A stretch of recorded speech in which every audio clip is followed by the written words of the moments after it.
That's why we wasn't ready. We're not ready to go. Opinions expressed by the On the Spot with David Rodgers show are solely based on the show's hosts, guests, and viewers, and we are solely responsible for all show content in its entirety and does not necessarily reflect the views and opinions of our sponsors in any way. These broadcasts are presented and made public by the On the Spot with David Rodgers show in the hope that it will be entertaining and informative to our viewers and listening audience.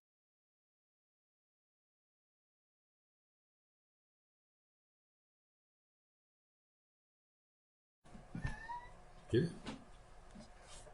Welcome, ladies and gentlemen, to the On the Spot show with David Rodgers. You don't have anything to say. Where's the key? You will be Fired. He's fired. Go on. He's down.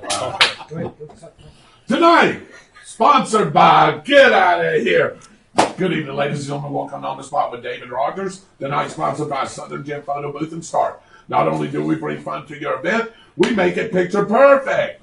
And by On My Way, the app that pays you not to use your phone. Avoid texting and driving using On My Way. Visit our Facebook page for the link to sign up. This is your show coming to you on Facebook and YouTube every Tuesday and Saturday night.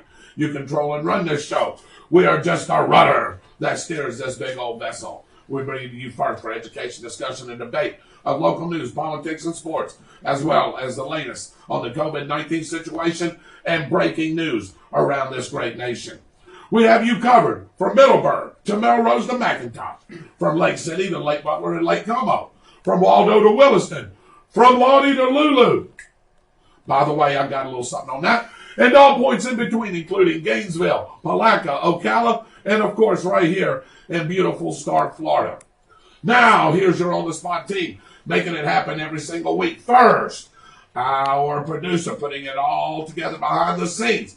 He is our executive producer, Super Dave Holland. Say hello, David. Hello, David. All right. And keeping the flow to the show is our director, Michael, the Dragon Slayer Heater. Good evening, everybody. Welcome aboard. Right. Rounding out the team is Austin Storm Chaser Stevens. Say hello, Austin. Good evening, everyone, and now I'm chasing snow. It's going to rain. Oh, God, No, it it's is not. going to rain. And our great media partners, WEAG Eagle Country 106.3 FM, and the great staff at the Bradford County Telegraph. Up first to my right and your left is our local voice on current events. He is Mitchell Hot Wheels Gunner. Good afternoon, everyone.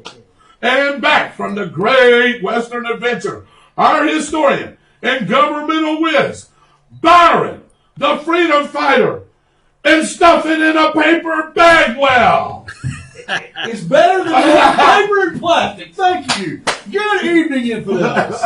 And I'm your host, David Rodgers, the voice of the Bradford High Tornadoes and The show pony. Welcome to the show, ladies and gentlemen. We're coming to you live from On the Spot Studios right here along historic Gall Street in beautiful downtown Stark, Florida. Only, guys, 11,326 miles from wandering Western Australia. I just got to ask, who the heck's been there? Well, I have not there, though. I don't know, mate. Yeah. You have? Okay, well, that's good. We were Hey, talking about Australia. did you see any of Austin's relatives? No, The kangaroos? No, mate. Okay. I was on the... It was on the other side? Yes. Okay. So let's get started, as we always do, with our prayer, our pledge, and our patriotic wisdom. If everybody will please bow their heads. Our righteous Heavenly Father, let us once thank again for a wonderful and glorious day you've given us, dear Lord. Thank you for this time that we can spend together doing this show, dear Lord, along with my brothers, and of course our guests and the viewers that are watching this show, dear Lord. Touch each and every one of them as they go throughout today and the rest of the week. Thank you for letting us live in the greatest country in the world today, the United States of America, the freest country in the world today, dear Lord. And that's the way that we want it to stay, dear Lord. Thank you for our great armed forces, each and every one of them, as they're out there fighting for our freedoms and our liberties, dear Lord. Keep a hedge of protection over them as they do their job, and please bring them home safely to their families. Thank you for the food that we receive each and every day, that it goes to the nourishment of our bodies and our bodies to thy service. Anybody with any spoken or unspoken prayer request, dear Lord, touch each and every one of them, dear Lord. You are the ultimate healer. You're the ultimate comforter. Please touch each and every one of them, dear Lord. Again, thank you for this day. Thank you for this week. Thank you for this weekend that you're going to give us, dear Lord. And dear Lord, please keep blessing our great country. And we ask for these things in your Son's name, Jesus Christ. And the congregation says, Amen. Amen. All right. Let us stand, please, for the pledge. And I'm going to ask our God that's been missing for a while to lead us. That's Mr. Bagwell.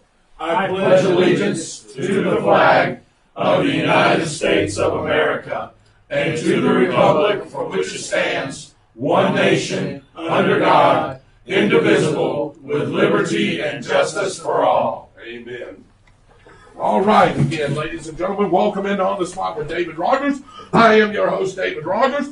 Back with us is Mr. Bagwell to my left. We got Austin Storm Chaser Stevens. Over here in the back is our producer, Dave Holland. We've also got our executive director, or the only director, Michael the Dragon Slayer here. Right over here to my right, the local man, Mr. Mitchell Gunner. And, guys, we have special guests again tonight. Yeah, How about that? that sounds great to me. Boy, I tell you, Andy, plus it is, and that's exactly right. We've got the coach of the Hope Christian Lions with us tonight, and 3 of their outstanding football players, and we're going to be bringing them on tonight, talking a little bit about what's going on. And if you don't know, these guys are in the state championship game for the Christian schools in the state of Florida. I believe there's 22 of them, right, Coach? Yes, sir. 22 of them. They're one of 2 left. We're going to talk about their opponent. We're going to talk about accolades with these guys. And I tell you what, we want them to bring a state championship back, right? Oh, yeah. Any chance we can get it, we definitely want to do that. So, anyway, do you have a patriotic wisdom and quote? I do. I've got a couple. Well, go ahead. All right. Go ahead and give us one. Who said this? Do you want positive results and change? Look in the mirror. It starts with you. Who said that? I'm going to let somebody else answer. You, because you already know it, don't you? Because you've seen it. Michael Heater seen it. I thought it was Michael Jackson. You know that Man in the song Mirror. about the mirror? Mirror? No, not him. The show pony himself. I put that on my Facebook this morning. Yeah, I was about to say. So did you know that, Byron? Yes. Yes, he did. Did you get some of that from Michael Jackson's song? Almost, just a little bit. Just a little Just the mirror part. All right, how about this? In the end, it's not the years in your life that count. It's the life in your years. One of our great presidents, past presidents, said that. Wow. In the end, it's not the years in your life that count. It's the life in your years. Yes, guys? Anybody? Roosevelt? 16th President of the United States of America. Abraham Lincoln, you got it. Bing, bing, bing, bing. You are the winner, sir. Wow. All right, what do you have for us there, Byron? Well, I feel this is so appropriate every time I look at it. I think I need to do this again. Okay. And it's not exactly a quote, but it's close enough. I know where you're going. I know what this is. I do not choose to be a common man. It is my right to be uncommon. I seek opportunity to develop whatever talents God gave me, not security. I do not wish to be a kept citizen, humbled and dulled by having the state look after me. I want to take the chance. I want to take calculated risks, to dream and to build, to fail and succeed. I refuse to barter incentive for a dole. I prefer the challenges of life to the guaranteed existence, the thrill of fulfillment to the state of calm utopia. I will not trade freedom for benefit. I can never say this word right. Benefits nor my dignity for a handout. I will never cower before any earthly master, nor bend my knee to any threat. It is my heritage to stand erect, proud, unafraid, to think and act myself.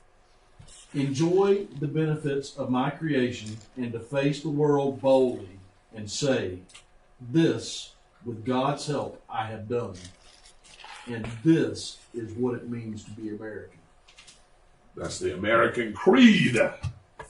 Yep. Right. American Creed. If you don't know that, just as he read it off, you need to go and take a look at that. Every American citizen should read that. Anybody that's in this country should read that. And it's got a lot of meaning to it, that's for sure.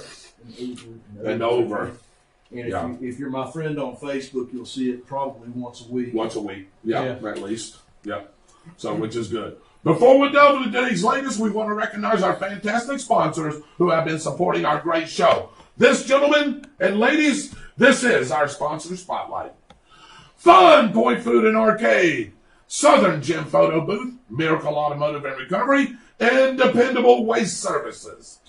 Schuster and Sabin Law Offices, the Downtown Grill, Williams Jewelry on Call Street, and On the Spot Lawn Maintenance. How about Harry Business of Stark, Boogie Night DJ Service, and Brittany Leanne Creations? All right. We know somebody that knows Brittany Leanne, don't we? I think so. Yeah, I sits do. He's right sitting here. right there. And our newest sponsor, On My Way. Get paid cash for every mile you and your friends drive without testing or using your phone. You get paid 5 cents cash for every mile you drive and don't text. Check out the On the Spot link on our Facebook page.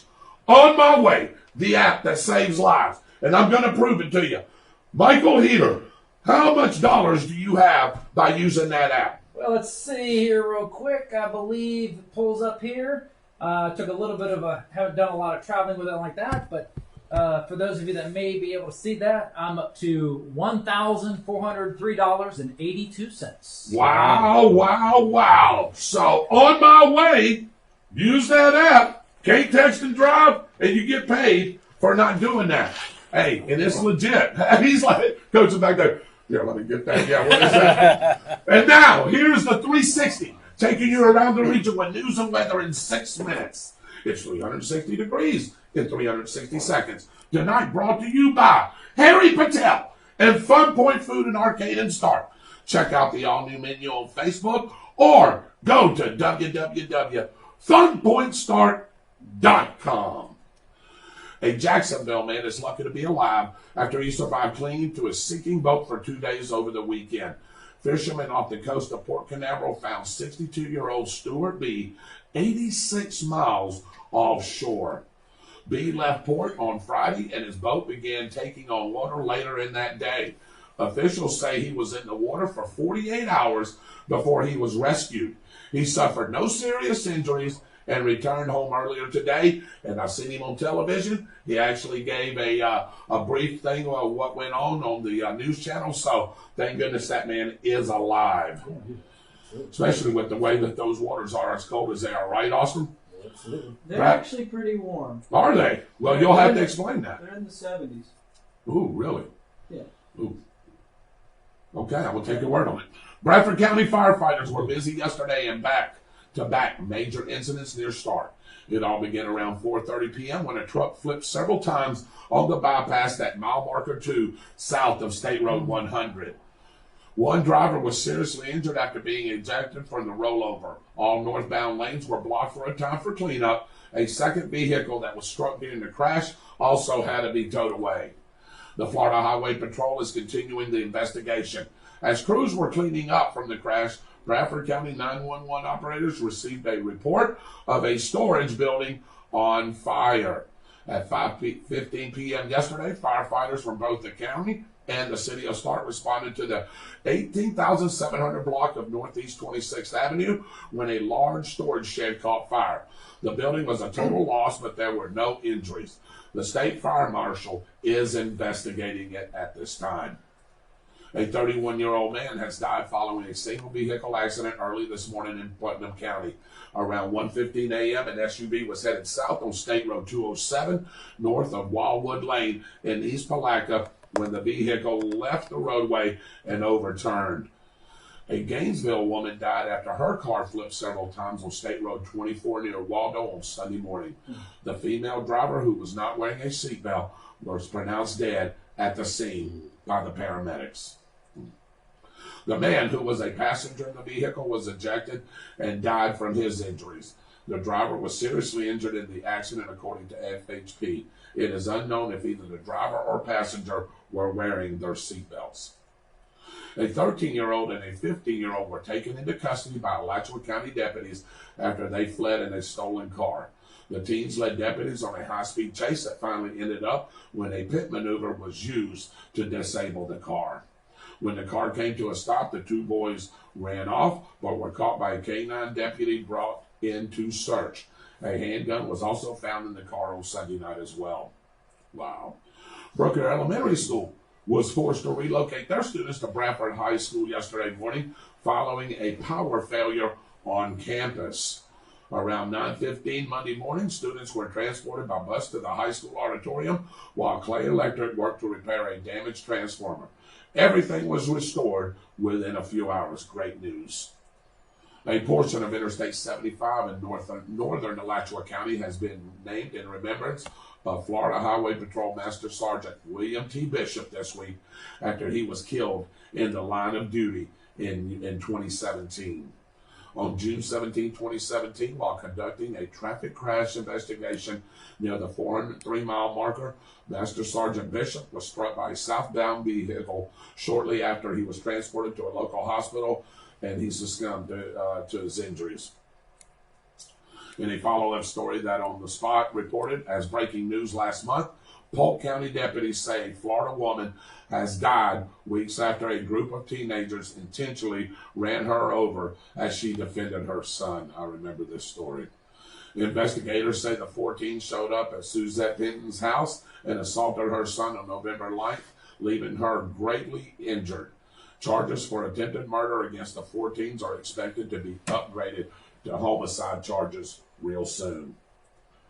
And finally, the squall line that passed through North Florida early Monday morning caused damage in the Spring Tree neighborhood and the Sable Chase subdivision in Gainesville. Several homes were damaged by fallen trees, but there were no injuries and cleanup is still ongoing.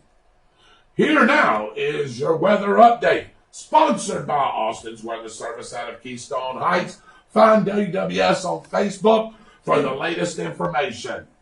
And here he is, Austin Snow Chaser Stevens.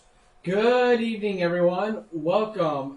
Tonight is one of the coldest nights since December 12th of 2018. Temperatures will be as low as 28 degrees in Gainesville, 28 in Stark, 30 in Keystone, and as cold as 33 as far east as the St. Johns River. There is a freeze warning in effect, so the 3 Ps, pets, plants, and people that are in like homeless or children. Wind chill values 23 to 28 and temperatures between 28 to 32 for the next 6 hours. We should rebound back to the lower 70s by Thursday. Once again, a freeze warning is in effect from midnight tonight to 8 a.m. Patchy frost expected. All right, Austin, while we're here, just real quick, you know, we don't do Saturday shows right now. So if anybody's used to seeing us on Saturdays, right now we are bypassing Saturdays. Give us all a little time, a little break to get some things done. But give us the forecast outlook for the rest of the week, what we can expect up through Sunday. The forecast outlook through Sunday is looking at another 2 new cold fronts, one moving through Saturday, our area, and then one moving through Mississippi and Alabama by the beginning of next week. By the 12th and the 13th, places like Waycross, Georgia could see some flurries flying. Ooh. And snow will be back in the Tennessee and Smoky Mountains. But mostly Florida will be in the 60s during the day on Sunday with nighttime temperatures in the 40s and 30s. Wind chill at this time does not look like a concern. You can follow Austin Westers on Facebook. We're getting some graphics ready right now. Thank you. Thank you once again. This weather report brought to you by Austin's Weather Service out of Keystone Heights. Find AWS on Facebook and get a local forecast sent right to you. And now, here's our newest segment that brings back a little history. Here's What's the Date?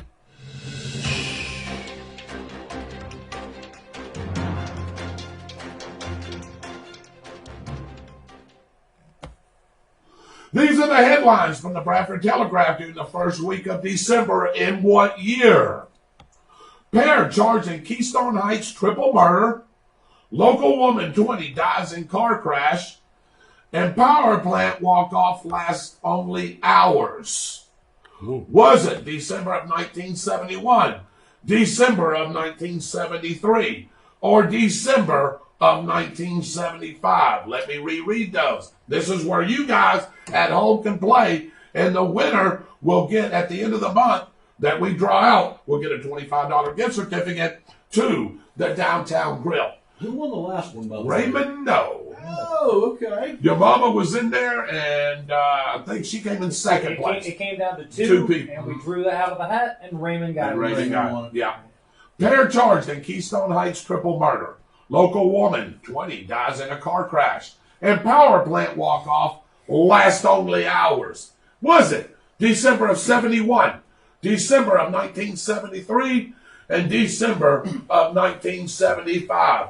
I'm going to have our director give us a little bit more background on those three particular stories. Absolutely. Good evening, folks. Well, after an intense 2-year investigation, Bradford County Sheriff Dolph Reddish announced arrest warrants for Sherman McCrary and Carl Taylor, also known as Joe Rouse. The two were in jail in California and Colorado, respectively, for other homicide cases. Now, 2 years earlier, Ms. Bobby Turner and Ms. Patricia Marr were killed in their beauty shop in the Midway Plaza north of Melrose on State Road 21. And the body of Turner's 16-year-old daughter, Valerie, was found a short time later in the woods along State Road 16 near the Clay County line. The suspects and their family members were all wanted on suspicion of murder in 22 cases covering 7 states. Whoa! Wow! Wow.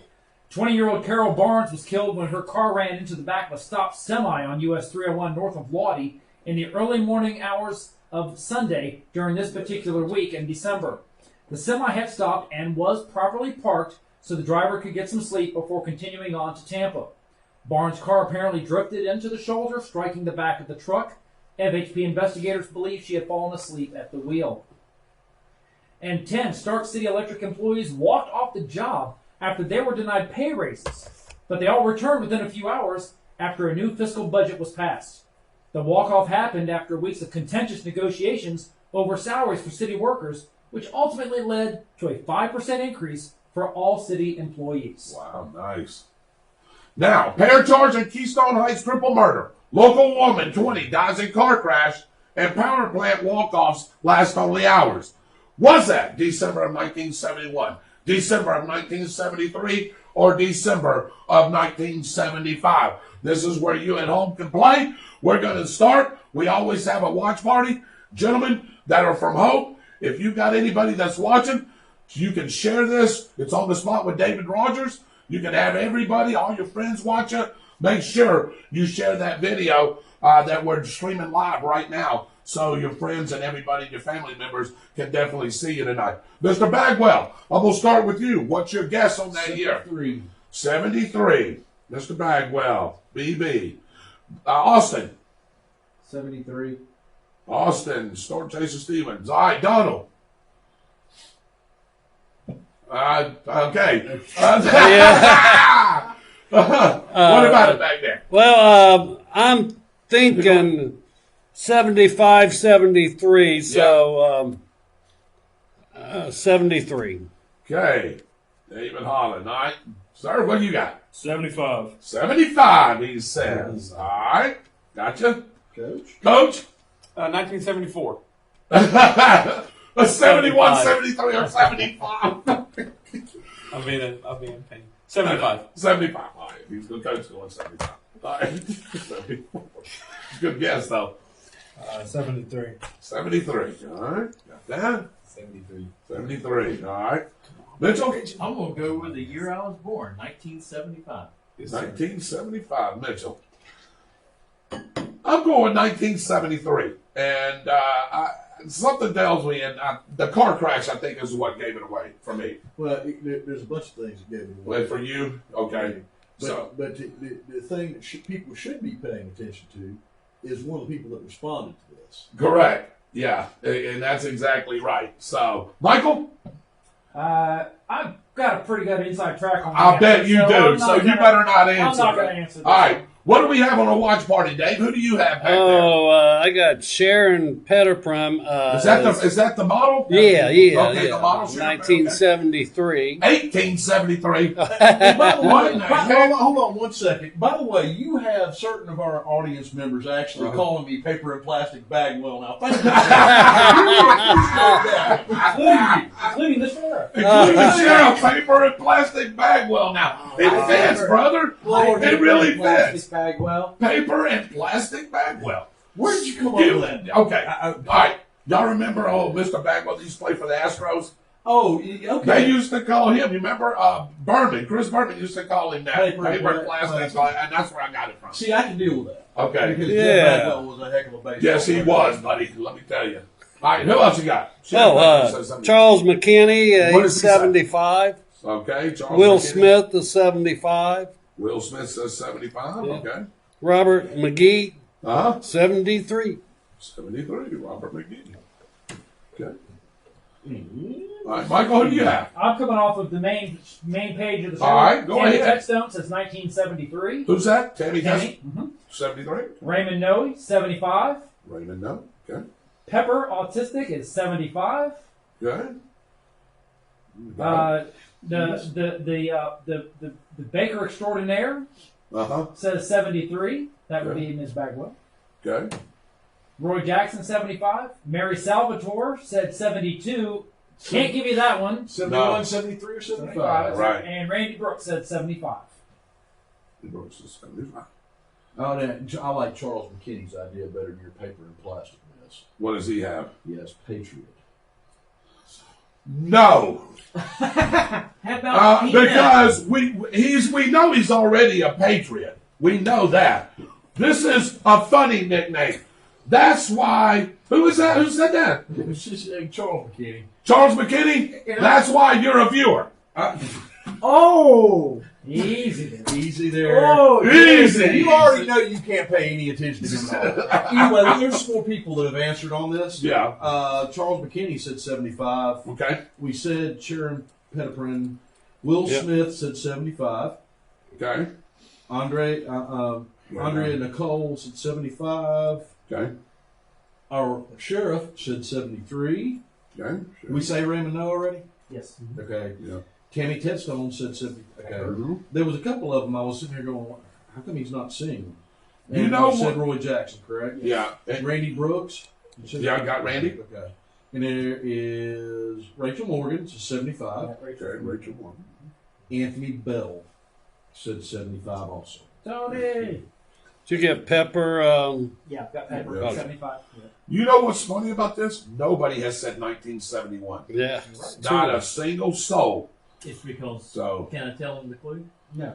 not yet. Byron, Not. Oh, God. Byron, no. it's in the Bagwell. What? The who? Oh, Byron, it's in the Bagwell. Yeah, I like that's pretty good. That's not bad. Mary Charles Salvatore. McKinney, you know I love you, man, and I was just messing with you. But that is pretty good. The Patriot, I do like that. So, Me too. all right, here we go. I found Well, you. we know you're the Patriot. Byron the Sandwich Bagwell. Did you get Rachel Morgan? No, that's Byron, Yeah, the sandwich yeah. Leftwich. What are you talking Left, about? left. Oh, That was like watching a cold ham sandwich. Yes, it Stand was. back in the pocket. yes, All it right, was. I'm back. Here, charged in Keystone Heights, triple murder. Local woman, 20 dies in car crash. Power plant walk-off last only hours. Was that 1971, 1973, 1975? Mr. Michael Heater, drum roll please and tell us. All right. I thought this would be a little bit more difficult than it was, but I was surprised at how many people got this correct. I will tell you it is not 1971 for those of you that were interested in this one. And there was a glaring clue that was put into this one. Yes, it was. Mitchell got this immediately. Mitchell, what was the clue? The sheriff. Exactly Yeah. right, folks. All of these. He was responsible for breaking the case in one of the most notorious homicides in Bradford County history, and that event occurred in December of 1973. Yay! All right. My Got a first lot of one- names are going So- on that hat. I like that. I like that. I like that too. Well, Charles McKinney, I like that. not I better do. than Patriot, but it's really good. Yeah, I do. I do like that. We'll go over that. So, Big Buck Bagwell. Hey, so me and you got 1930, or was that you last time? 1930. Yeah, that was me and you because Byron wasn't here. Yeah. All right, so nobody was in the hat last week. So we got several names We in got the a lot hat of this names week, in and that. we'll get Yeah, that. we'll get them all in We'll there. get them all in there, And- include the sheriff. Yes, absolutely. Yep, Sheriff Smith. No. And I figured if anybody was paying attention when Sheriff Smith posted it, if anybody would know, Yeah, it would have been be. the sheriff because he would be very familiar with everything that was going on. Me and Byron looked at each other when you read that off, and we was like, man, we knew it. Exactly knew it because Byron goes, yeah, I know it. And I said, I knew it. And then I seen you shaking your head. And when the sheriff came up, and I was like, yeah. Yeah. So, Guess I'm not familiar You with gotta it. think who was in office in those years. wow. Yeah, then maybe we can have Michael go back and research that. I can give you all the dates on those, but obviously I'm going to have to try a little bit harder to make it a little more difficult. This was kind of a gimme this time around. Yes, it was.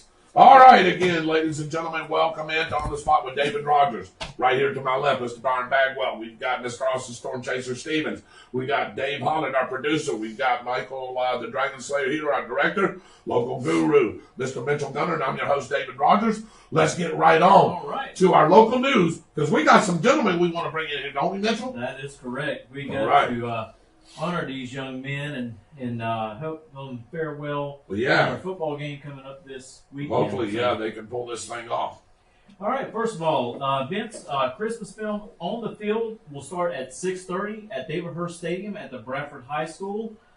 This is a fundraiser for the class of 2021. It is $5 a person. Now, on December the 12th is Christmas on Call Street. Actually, it begins on December the 11th and runs through December the 12th. There will be all types of festivities going on, and actually, if you drive by the town square right now, you will see they've already started decorating that area. And then on that Saturday, December the 12th, is the Christmas on Call Street car show, starting at 2:30, ending at 5:30. This is a free car show open to all makes, models, and years. And we'll be having a total of 11 awards. Those awards are Best of Show and 10 separate awards for the Best Top 10. Also, later on that afternoon at 6 p.m. will be the start of the Christmas parade. So I just want to remind everybody, if you come down to the area for the Christmas parade and you're in the area of Call Street, down where all the stores are at and the restaurants, please do not park your vehicles in those parking spots. Please park them in other areas because once you park your vehicle there, it blocks the view for kids seeing the parade. So think of those when you're parking there. Today, the Bradford County Education Foundation, they were selling poinsettias at $18, and the proceeds that they got from selling the plants went to our Bradford County public school system. On December the 3rd, Bradford Community Coalition partnered with the Bradford County High School, the Bradford High School, to host a tornado turn-up. This is a pre-game tailgate party with games, food, and giveaways. And I tell you, there was not a whole lot going on in the area right now. We're in that holiday season. But I do want to mention fellow Bradford Countyman, Piercy Sullivan, passed away. He was the founder of the Theresa Fire Department. And I tell you what, he's going to be greatly missed in the community. Totally great guy, great family. And we want to send our prayers and well wishes to the family. We all know that it's a difficult time when you have someone that passes away. And it makes it even more difficult when it's around the holidays. So we want to, keep them in our prayers. And if you had anything to follow up with that, Michael? Yeah, briefly, services for Percy Sullivan will be Thursday. It's a graveside service. It is a private affair that will be for family and a few representatives of the county representing the fire department. Percy was instrumental in launching the volunteer fire service in Bradford County back in the 1970s. He, along with Harvey McCarthy, were the ones that really anchored getting a formal program going. Up until then, the only organized fire department was the city of Stark. But in the late 60s, early 70s, Percy and his family, his son Rusty, and then Rusty's wife Julie, and others gathered together and formed the rest of volunteers.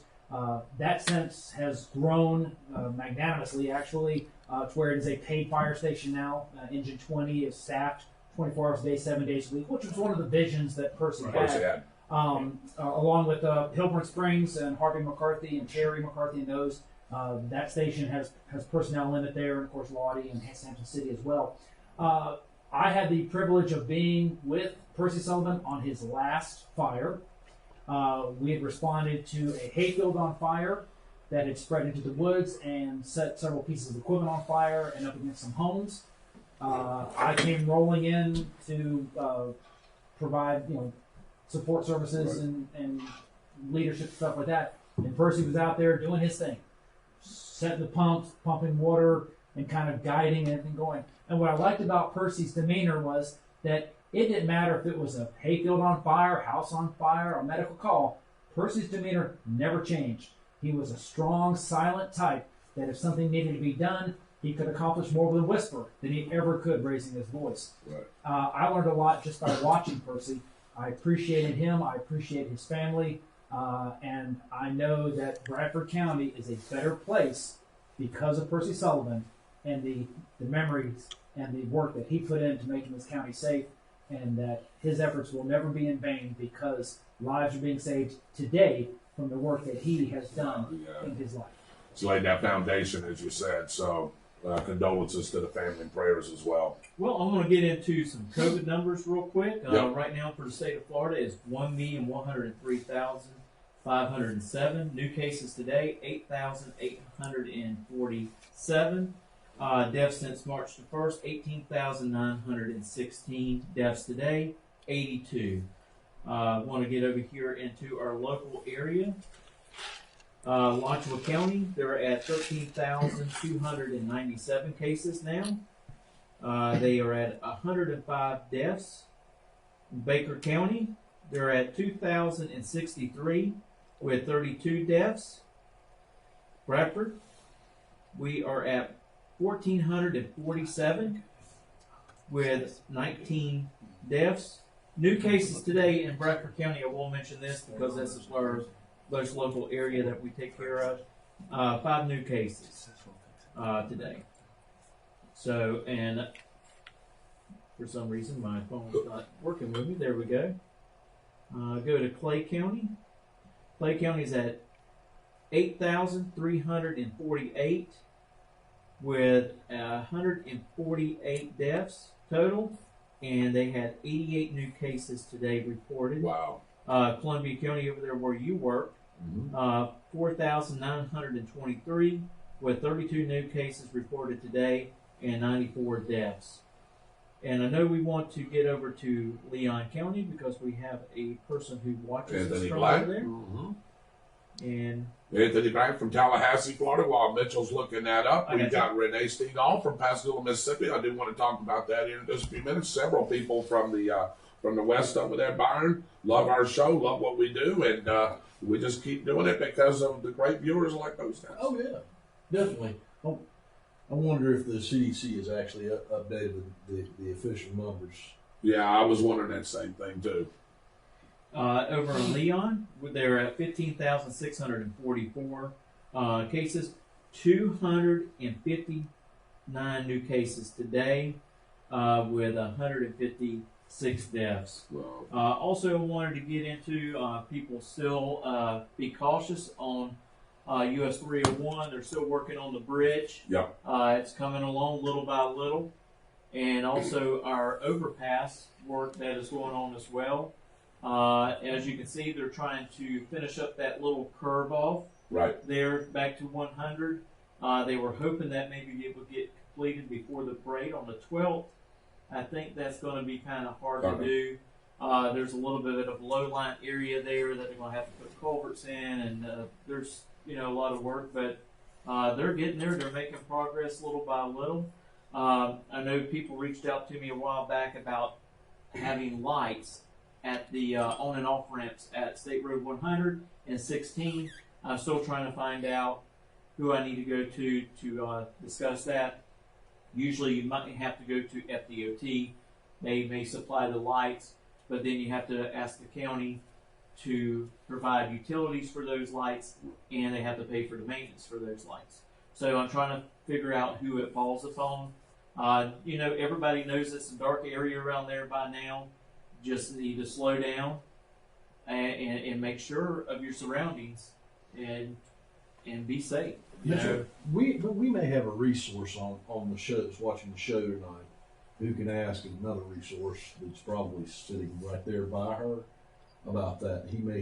My father may have some clue because he worked at the Department of Transportation. So. Well, it's one of those things. I'm trying to lay off a little bit, trying to give them some room to breathe as well, because I've asked a very lot of FDOT and also from our state representative Bobby Payne, and so I'm trying to give them a little bit of break before I throw another log on the fire. But I know that it's something that we want to look at and we want to get resolved. I've also looked at other areas, what type of lighting that we could use. Could we just go with a 4-pole system, 2 lights on each side? Of course, now with the technology, with the LEDs, they put out so much more light. Trying to also look at ways that's not so cost efficient. Right. So I'll stay on that and hopefully get back on it around late January, early February, and really start digging in to try to get that resolved. And they, like I said, we still got the traffic light that will be coming at 21B, and that will be sometime at the beginning of the year. Right. So that will also be going in. I'm really glad to hear that they actually approved that. That's the first time I've heard that. Yeah. Remember, I was on and off. Well, when I asked a long time ago about redoing the entrance and exit to the collection site. Right. My reason for that it also makes it safer through that intersection there, but it also sets up when they put a traffic signal in, you got a definite entrance and exit for that line. Couple of questions. Mike, you may be able to help with this too a little bit. Somebody had asked me today. Tatum Road, Sawmill Road, the cutoff that goes into Lonnie. Yes, they're doing some work there. There's road closures been happening for 2 weeks. Somebody wanted me to ask, does anybody know what's going on there? Do you know what are they doing? Culverts there? Yeah, they're replacing some culverts. There was some issue with some drainage. They discovered that there were some weakening areas of the road, so this was a preventative measure to prevent any damage to the road surface. So they're going in and replacing some culverts and taking care of some of the access points going down past the sawmill. So there will be some road closures that's going to remain for probably another couple of weeks. Okay. I have to get with Jason on that one, but yeah, it's nothing significant, but it's a good effort now to prevent some major issues down the road. Just make sure you don't take that road to go. You're going to have to go around. You're going to have to detour around, especially if you're coming off Crawford Road. Correct. You're going to have to go back around. They are actually doing some work a little bit starting on Crawford Road and also on 225. They're doing some work there as well. Well, they've also been doing the same thing out there on 21. Yes. Doing the same thing, putting culverts in to try to improve drainage as well. Right. And with 21, what they're doing is they're putting in turning lanes right there at 21. It's at 27th Street there by the Midway Kangaroo. Or Circle K, excuse me, as well as putting some other areas in. So yeah, that's going to be that project probably another 3 to 4 months along with daytime road closures by DOT. Right. And that area does need to be widened, and they do need some turn lanes there. Comments all over about that. All right, thank you, Mitchell, for that. And I'm going to bring in some of our guests here, special guests. Mitchell, thank you. I know you got to get busy. You got to go work on the car show for the December 12th Christmas on Call Street, and I know you're getting that ready and everything. Should be a good turnout for that. Should be a great parade. Should be a great everything down there. Well, and I'm hoping I got to reach out to Mr. Kramer, and hopefully you'll hear my voice on Monday or Tuesday of next week. Tell him to give you my spot on the 7:40 morning report. I'll tell him that tomorrow. I got to see more. We've got to go do a couple of things. I'll tell him that.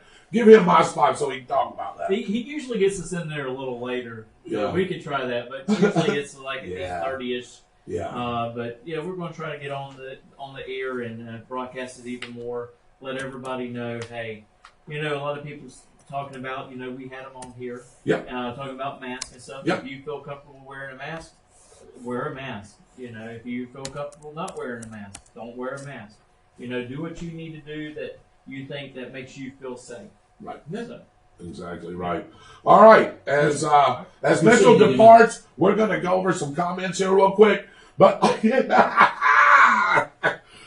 go ahead.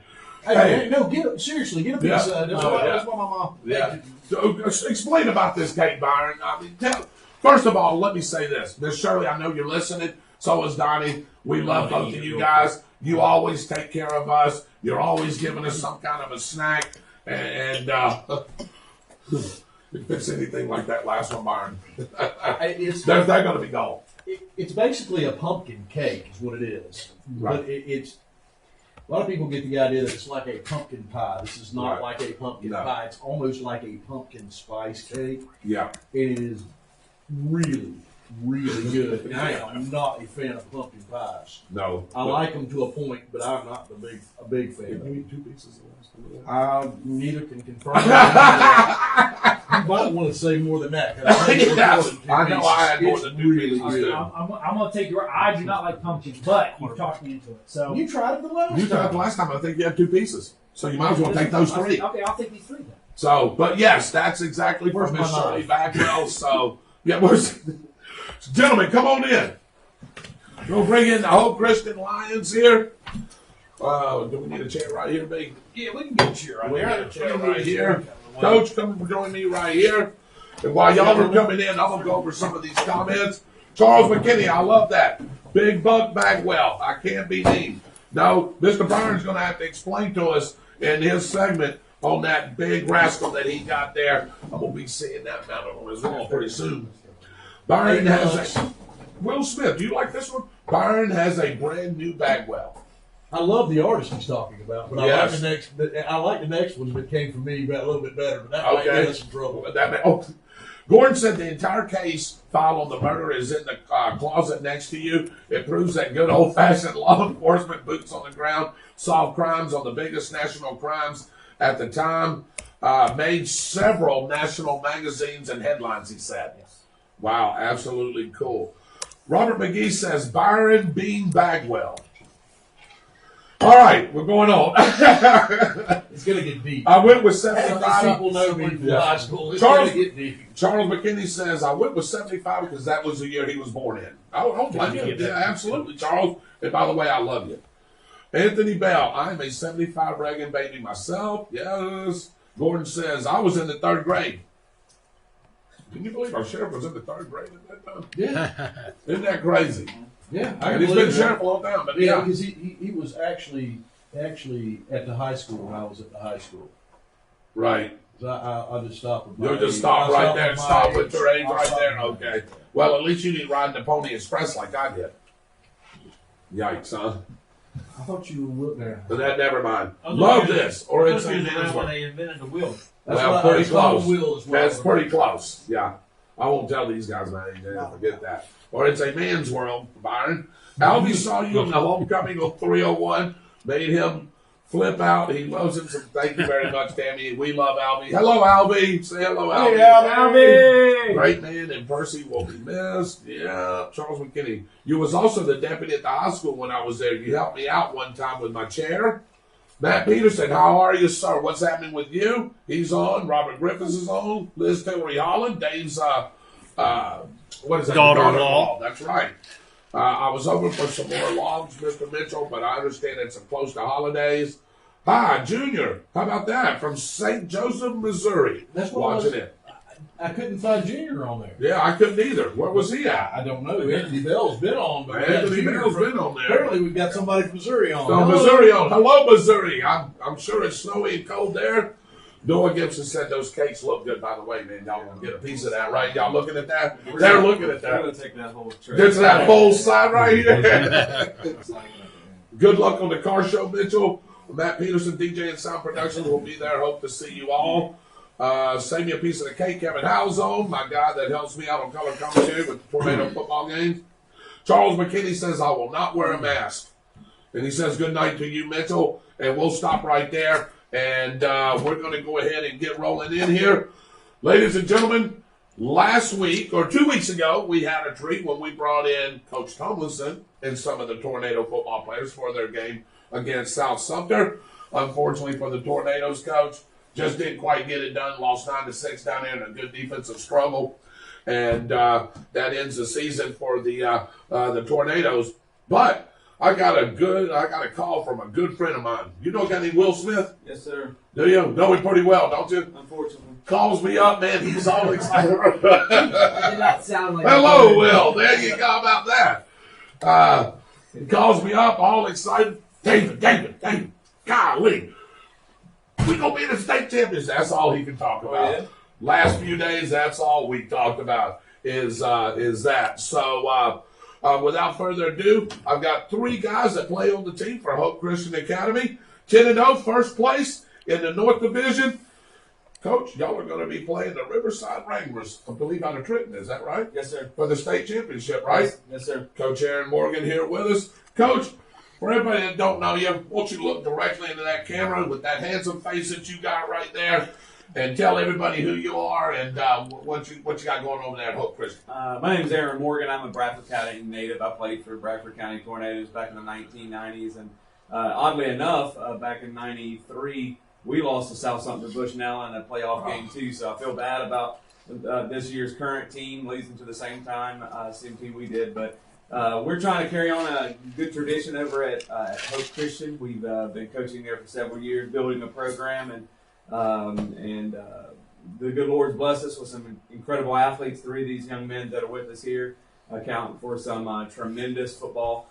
We play 6-man football, which is a little different, but it's an up-and-coming style of football. There's a lot of states in the Midwest and even in the West that play 6-man football, a lot of divisions in places like Wyoming and Texas. And it's starting to try to get its roots here in the state of Florida. And it's an exciting style of football, but it's one that we've played for several years, and we finally put Hope on the map, and I believe we have the opportunity with the athletes we have and the team we have to bring a championship back to Bradford County. I'll tell you what, Coach, and that's exactly right. Anything if you know anything about this show and anything that we do, we love Bradford County, no matter if it's coming from our young men with their sports or their academics, to just helping out the community. Anything involved with Bradford County, we want to see that succeed for sure. And it sounds like you've got a great thing going over there at Hope Christian. One more question for you, Coach, before I get to these fine young men here. How long has the program been established over at Hope? Now, y'all in y'all's 3rd, 4th year? No, actually, we've been Hope started playing 8-man football about 7 years ago. Okay. And just due to the divisions and the size of school, we decided to move into the 6-man realm because Hope is a smaller Christian school, and we had the opportunity. A lot of 6-man football teams don't have over 15 to 20 players on their entire squad. And so we fit in that category, and it fit well for us. And so about 5 years ago, we made the transition to 6-man. The first year we went to 6-man football, we actually finished 3rd in the state. Then we had some rebuilding years, and since I've been back at the program for 3 years, we've progressively rebuilt the program. The past 4 years, we've progressively rebuilt the program and brought in some good talent. Coached some of these guys since they've been in the 8th grade. Nathaniel, we've been coaching him since he's in the 8th grade. He's an 11th grader now. Hunter, we've had a couple years of coaching him and watch his progression. Junior's new to us this year, but he's an X factor that really has come on and hadn't had an opportunity to play tackle football. But I'm sure if we'd have got 2 or 3 years with him, he would have his stats would have been off the charts of what they are this year, anyhow. But 6-man football is an opportunity for a lot of kids who maybe don't get chances to play on 11-man team to step down into a smaller league, get more play time, and really show their skills in areas of football that is wide open and fun and exciting. Yeah, Coach, and that's exactly right, because somebody had asked me, 6-man, is it flag football? No way. This is tackle football. These guys will tell you, This is just like Bradford playing whoever. Hey, these guys are lining it up, putting their pads on, putting their helmets on, and going out there and hitting somebody. So this is tackle football, right, Coach? Yes, Don't let nobody fool you and say, oh, this is flag football. Most definitely. This young man sitting beside me, Junior Warren, this year alone, total 41 tackles with 17 sacks. Wow. He has a national ranking as far as a sack leader in the national ranking. So just because it's 6-man doesn't negate the fact it's actually more difficult because there's less players on the field. Right. And so you have more ground to cover. So quarterbacks have more opportunities to scramble. Offenses have more opportunity to spread the ball around. And so for a gentleman to have 17 sacks and 41 tackles with just 12 men on the field, right, 2 teams of 6 versus 22 men on the field with 11-man ball, it equates for more athleticism. And on the offensive side of the ball, Nathaniel over there, he has 17 pancake blocks, and that within itself is an opportunity for offensive linemen to rack up opportunities just like they would in any other sport, any other football team. It is fun and exciting. There's a lot of opportunities. Hunter, our quarterback, has over 1,000 yards rushing and 1,000 yards passing. He's had 17 rushing touchdowns and over 17 throwing touchdowns.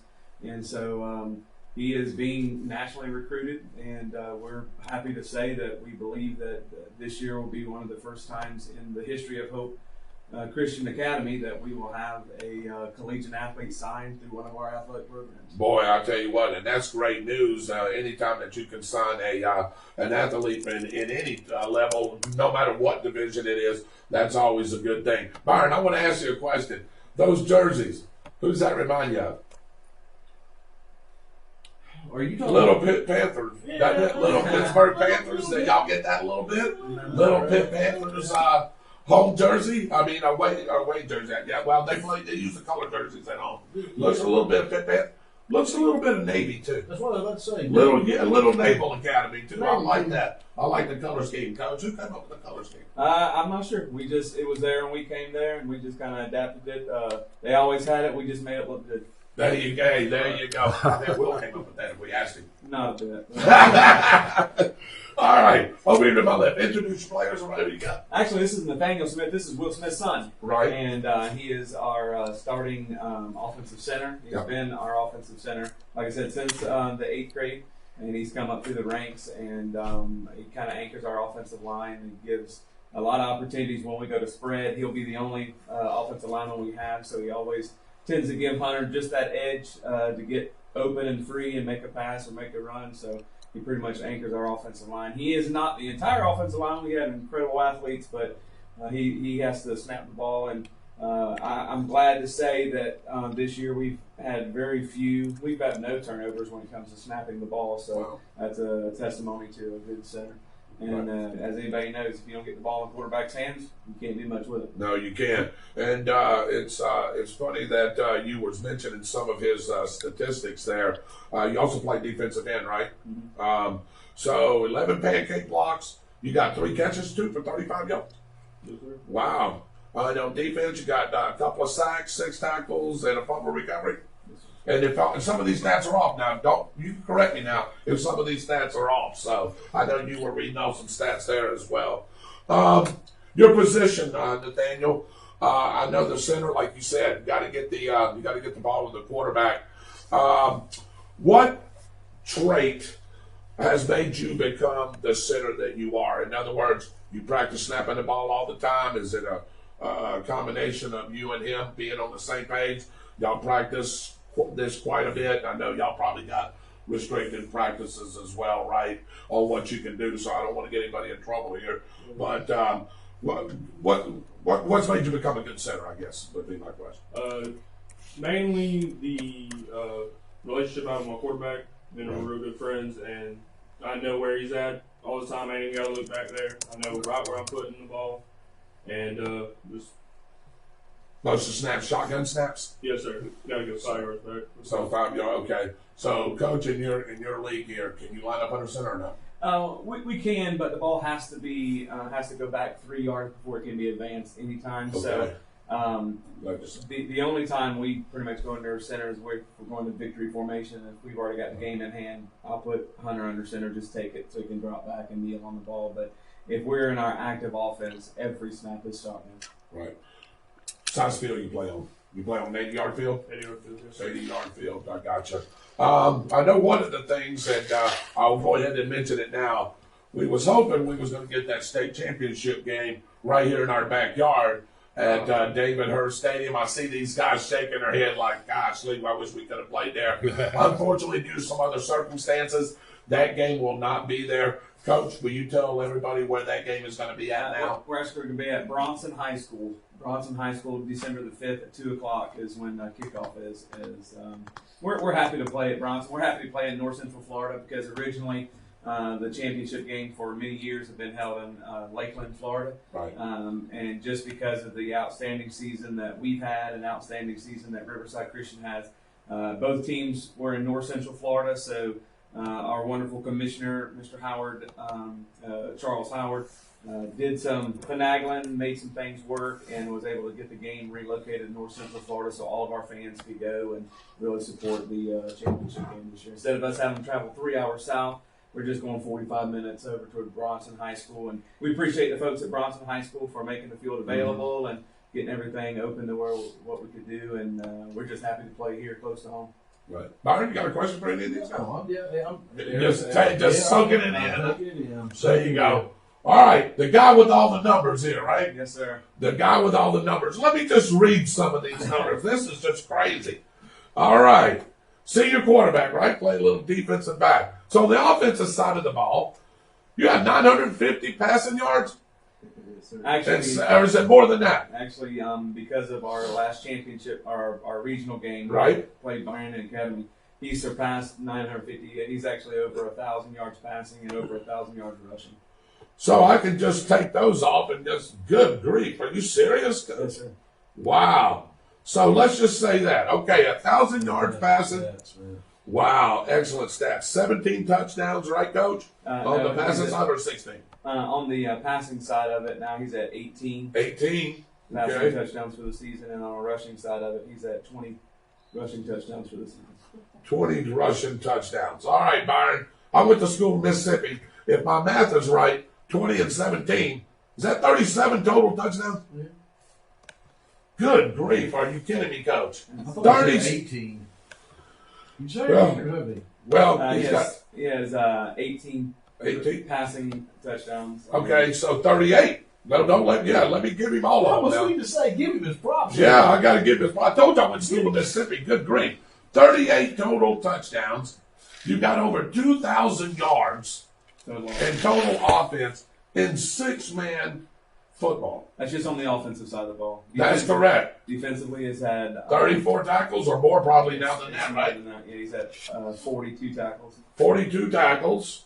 Okay. Did you get one interception? Did you get an interception? You got 2 out of it. So that's 7. He has 7 total interceptions. And you still got pick sixes to the house? Yeah, and his pass deflections would be close About to 6 or 7 or 9 or whatever. That is just unbelievable. Where, thank golly. Tell everybody. I mean, I know you're an athlete and you can see it. I know that's why you play quarterback and defensive back. First of all, I want to know what you run the 40 in. It's right now. It's probably at like a 4.45. That's what it was over the summer. So that's probably. That's what I figured. I figured this kid had some speed. Number 1, okay. Number 2 is would you rather throw the ball or would you rather run the ball? Really, whatever's best for the offense. Honestly, I mean, if I got an easy shot to the touchdown on my feet or my arm, I mean, whatever gets us in there. You know, you got a lot of RPOs, quarterbacks even in college football now. Well, you see Patrick Mahomes too. A lot of RPO. You doing a lot of RPO with your team as well? Yes, sir. We got a few design plays where you can run the ball, pass it, hand it off. So. Right. Now your running back is not here, right? Correct. So your running back, what kind of numbers does he have? Is he Well, we run by committee. Junior is Yeah. one of our running backs, Yeah. but then we have Rashad, and Rashad and Junior typically are more of our open backs. Then we have a big guy. He's 6'4", 225 pounds or so. He's our close yardage guy, and then we even throw some wide receivers back there, little scat backs. So Right. we run by committee. So everybody, most of our guys are on that. Junior's about 300, 400 yards for the season as a running back. Rashad Jackson, somewhere in that range as well. Rashad is a tremendous receiver, so we use him a lot out of the backfield. Rashad actually had two receiving, the 2 touchdown passes that Hunter threw, both were to Rashad in this past game. He is a dangerous running back in that he runs with a lot of power, but he catches the ball. He's kind of like a Mark Ingram kind of deal, or Right. or maybe an Alvin Kamara more or less. He's not he's not just pure speed, but he has tremendous hands. Right. And now Junior, he's our power guy. A lot of times I'll put in a wildcat situation, and if I just give it to him and I'll just tell him, go run over somebody, he does that most of the time. And then T is our big guy, and he's our power guy. We're in a close yardage situation. We threw about 3 offensive linemen down, put Gage and T in the backfield by himself, and just say, "Go get me 3 yards." And it's hard to bring down a guy that's 6'4", 225 pounds. Absolutely, especially if he's heading full steam with you, right? Yeah. You don't want to be in front of that too often, right? Y'all are talking my language. I do too. Most of your passes, of course, you got some gaudy numbers here, and well deserved. And like I said, I can tell. I haven't even seen you play except but I've seen on film a little bit. I can tell you're a tremendous athlete. Most of the passes, are you throwing it quite a bit down the field, or are you throwing a lot of dink and dunk passes? You hit people down the seam. I don't want to give away the playbook here, but what are most of your passes? What range? 10 to 15, 15 to 20? Mostly our touchdown passes are 25 plus yards. That we usually getting it down the field, past the defense over their heads. So most of our big, touchdown plays, they're over 25, 40 yards, and we'll throw short stuff every here and there just to kind of get them to bite up. But probably average is 15, 20 yards per pass. So. Yeah, you bring that running back out and dump it off to him every once in a while. Here and there we get him in like little situations or threats. Sylvester. All right. I haven't forgot about you because I'm looking at this. 41 tackles and 17 sacks in 6-man tackle football. How does that happen? How do you do that? You must have some speed too. You're probably a 4.5, 4.6 now, right? I bet you do. I bet you. I bet he is. So I'm assuming when 41 tackles, you like to stick people, don't you? Yeah. So it's got you as a defensive end. So of course they're stand-up defensive end. Is that what? No, we put him in. You put him in a 30 stance. Okay. So you're coming off and you're hitting somebody and then getting to the running back. I didn't see anything here, but I'm sure you have. You got some plays behind the line of scrimmage. You got some tackles for losses. Probably half his tackles are tackles for losses. Really? Wow. So getting in there pretty good. So when the quarterback for the other team is going back there, he takes that shotgun snap. You're pretty much in his face, aren't you? You're already there, aren't you? You're already there. That's real good. That's pretty quick. Pretty quick response there. I know you're a senior this year, right? You're a senior this year. I'm sure you're going to get offers from different places. What do you see yourself doing in the collegiate level? What position? Because you, like I said, you're a defensive end, play a little running back. I can consider you an athlete. I'd like to consider you that. What do you see yourself doing? After I graduate, I'm moving to the Army. Are you? Yes, sir. Okay. Hey. Already. Okay. What do you want to do in the Army? You want special forces or something like that? That's the goal, like Ranger School. Ranger. Yes. I enlisted already. Shipped out June 22nd at 2021.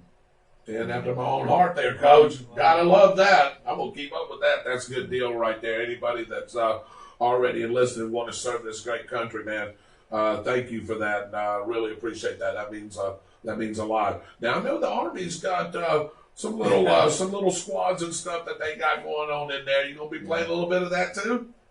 Football? Yeah. No. No, just David, if he's going to Ranger school, he's not. yeah, you're right. I just wanted to see how much. Yeah, I just wanted to see how much he was going to say on that. But I want to join the Ranger program. That's great. Yeah. When they're on R&R or something out there in the middle of the field on the base, they Yeah. play football. Oh yeah, they do it. I know by they do, and he'll get involved. He'll see that. He'll get I can that. see Yeah, him in there that. going, Oh yeah. let me show you guys something. There you I'll go. tell you an interesting story. Obviously, Nathaniel's been with us for several years. Gage, who played with us for several years. This past summer, out of nowhere, got a text from Junior. I had met Junior. He was working at Subway out there on 16th before you go into the prison. He attends Northside Christian Academy, and so tremendous young man. So I had met him last year. We were playing a basketball game out there, and he was back there working. I was like, "Hey man, you ever want to play football?" And he's like, "Well, I don't know. I got plans." And so out of the blue this summer, I get a text, and he said, "Hey coach, this is Sylvester Warren, and I want to know if I can play football for you." I was like, "Sure." I said, "When's the last time you played football?" He said, "8th grade." And so I told 7th grade. So I told all my assistant coaches, "Hey, we got this kid coming." I said, "I don't know. We'll put some pads on him."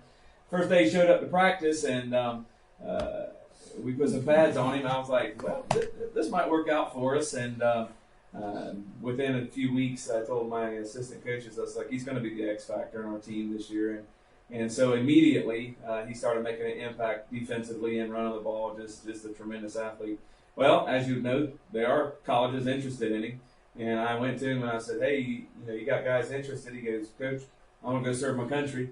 And he enlisted, and at that point, everybody that calls about him, I just say, "Listen, you can drool, but he's going to go serve our country right now, and he might look good on film, but one of these days he's going to be behind a gun, and I'd rather him be behind a gun than behind a football." So we support everything he does, and so are we. 1 year playing tackle football, he's helped us get to the state championship. I think he's very integral to our defense, and we're proud to have the 1 year with him. But I know he's going to go and do better things with his career in the Army, and I can't be more proud of every opportunity that Hunter has collegiately.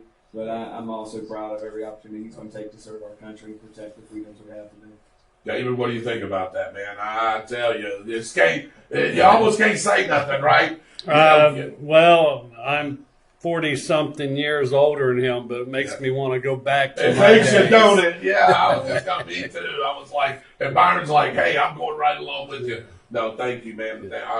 We really appreciate you wanting and willing to serve your country and what this country means to you. And it goes to show you right there when you sign on the dotted line, you already knew, and I can see it in your face too. So I want to wish you well in that endeavor. Before I let you go, a couple other questions. Who's your favorite college football team? It used to be Florida State. Now, hang on, because we got a couple of Florida State fans here. Sorry, but they were there. No, like You have I'll to. watch it. Once a no, always a no, right? We'll turn it around. I promise you. I'm wearing the shirt around the house just to Get it out a little bit. Okay. They're making progress. It's certainly better than it was the last 2 years, and you see progress from them. You do Take see a look at what they progress. did with North Carolina. Yeah. Just the last couple of weeks here, sort of, I'm sure, left a lot of bad taste in some people's mouths. But hey, everybody's fighting this COVID thing. What's right, what's wrong, who knows, Coach? I don't know. I agree. That's true. Favorite food? Steak? Pizza. Pizza. Yeah. Pizza Hut. Pizza Hut pizza. Thick crust or the thick crust? Fluffiest, like The fluffiest of it all. pizza. Oh, the pan pizza. Yeah, meat lovers. Meat lovers. Okay. All right. Same question to you, Nathan. College, I know you're still a junior. You've got one more year left here. Sounds like you're going to have several players coming back after these gentlemen leave. So if you win a state championship, which we hoping that you are going to do this Saturday, what's your college goals, or what's your goals after And congrats. I know you got one more year, but what's your goals? I'm wanting to go play football anywhere, D3 to 1. I mean, I'm hoping to get D1, but Right. I'll accept anywhere. Trying to get a scholarship. Right. Who's your favorite college team? Gators. Gators? Yes, sir. Okay. We won't hold it against you. I won't hold that against you. Oh. There goes the top and everything else. We won't hold that against you. Yeah. Never mind. I know. Well, we do have him. He's sitting there. He's a no fan. Nobody. He's like nobody. I watch anybody that plays, but I'm a nobody. Yeah, just like them all. Just like a good college football game. Good. Whatever's good. Yeah. What's your favorite food? Cheeseburgers. Cheeseburgers? Oh, yeah, burgers. Oh, my God. You're talking right up my alley now. Me Well, too. me, him, and Will's not to go eat sometime because that's straight up my alley. There's all sort of good places to go eat good burgers right around where they're settled at. They go to McHenry's, they turn around, they come back here. Oh, God, Chrissy's, yes. Yeah. Anywhere else. You're right in between, so that's always a good thing. What about you? Flip's got good ones too, by the way. Favorite college teams? Probably Gators. I went to a Gator game and had to just leave the Knowles. They're just You were a Florida State fan? they're just not cutting it. Okay. So you sort of flipped the script? So you're a Gator fan, okay. What are you looking at as far as college? I know you got some offers here. I know you're going to entertain each and every one of them. Is that your goal? Is to go ahead and play college football somewhere? Yes, sir. My goal, I guess, would be Division I football. Right now, we got 3 offers, official offers, and we're gonna keep going. I mean, it's only the Right. beginning of December, so Right. it's gonna start picking up these next few weeks and whatnot. And so by signing day, we're hoping to have maybe 10, 15 offers on the On the table. And from there, we'll just see what the decision is. But right now, it's looking good, and we got a lot of conversations going on and everything like that. So we're blessed, and I'm blessed, especially So That's great. Favorite food? probably chili cheese dogs. Yeah, make them all the time. Now he's talking right up my alley again, boy. Man, he's making me hungry already. Chili cheese dogs, cheeseburgers, deep pan pizza. I hear you. Oh my gosh. Well, boys, before you go, don't forget to grab a piece of that cake. Y'all know y'all got to grab a piece of that cake there. Final thoughts on Daniel. What do you want to tell the audience about Hope Christian football, and what you got coming up this week? Man, Hope Christian Academy, it's a great school, especially if you're looking for a good Christian atmosphere and stuff. We're not a public school, but our football team, obviously, we're going to a state championship, and we're good. We'll probably go back next year, hopefully. I know we're losing a couple of players, but we're returning a lot of good athletes, and just want to, Yeah. So, what do you want to tell your fans this Saturday? You want to tell them to come out there to Bronson to support you guys? Yes, sir. And tell you what, here's your plea right here. To tell Bradford County, all of Bradford County, to come out and support the Hope Christian Lions. Yes, sir. You got to come out and support us, please. There you go. Doesn't matter if you're a Tornado fan. It doesn't matter if you're a Hope Christian Lions fan, Northside Christian. Hey, it's all together now because it's Bradford County, right? It's all together. We want to try to bring something back to Bradford County. Yes, sir. Okay, same thing for you. I mean, if you want to watch some good football, some good athletes, some hard hitting, and with some good offense, just come watch us. And we're just representing everybody in this town. And everybody kind of overlooks Bradford, but I think these last few years and the next few years, a lot of traction has been gained at the high school, at our school. A lot of kids go on D1, FCS schools, and we got a chance to have a few athletes go to some FBS and FCS and D3, D2, and Division I football. So if you want to see some underdogs take a state championship home, just come out and watch us play. Boy, I tell you, Coach, well spoken, and I tell you, I love what he said. You said something that resonated with me, and you're not even going to realize when you said it. You said you included the high school as well. You included the whole community. And for a young player like you, I know you're a senior, but for a young player like you to have that mindset, Coach, I see why you got this young man quarterback. And Yes, sir. he sees it, he's got it, he feels it, and I can tell you mean what you say. And Wow, that really resonated with me, Byron. To say that for I sure. did want to let you know one thing about Bradford County. We have some people that have come out of these football programs that wear multiple Super Bowl rings. Yes, sir. So Yeah. you can come from a small place like Bradford County and succeed Yeah. like that. Yeah. Matter of fact, the gentleman that has him, his last name was Brown. He Right, played right. for the Steelers when they were winning all of those Super Bowls. Yeah. So yeah, for him to say that is awesome. And like I think Byron, and Coach, I think you can agree. And it's something that he said too. You can see that the Bradford Tornadoes are starting to turn things around too. They've been in the playoffs the last 4 years, couple of times to the regional final game, and you can see some things coming. And we always talk about the brand. And I think what's happening over at Hope Christian, Coach, with you and your staff and your players, y'all are building that brand. Yes, sir. You're building that brand. And I like to call it a brand because when it's a brand, everybody knows. Yes, sir. Everybody knows who Bradford Tornadoes are. Everybody's going to know who and y'all, you two gentlemen, I know you got one more year, but you have as well. Y'all have laid that foundation. Y'all have laid those bricks for the next team to come up and go, hey, look, I don't know if you're going to win a state. I believe that you're going to win a state championship, but that's still to be seen on Saturday. That's why you play the game on the field, not on paper. Yes, sir. And I feel like y'all are going to win one. But if you don't, even if you don't, y'all have laid the foundation and the bricks for this young man to bring next year's team. And you're going to lay that same foundation. We talk about the brand, and it's all about that. And I believe that between Bradford and you guys, we're doing that. Most definitely. Yeah. So I got something? got an interesting comment here. okay. It's from a guy named Will Smith. He Yeah. says, "Boo Gators!" I'm thinking a lot of that. Sounds like Oh, you're yeah. making some fire home for that, man. Yeah. Yes, sir. A lot of people watching here, guys, and I really appreciate that. I'll give you two. You want to tell everybody, hey, come out and support y'all guys on Saturday? The north side people on there, but Yeah, let's go north side.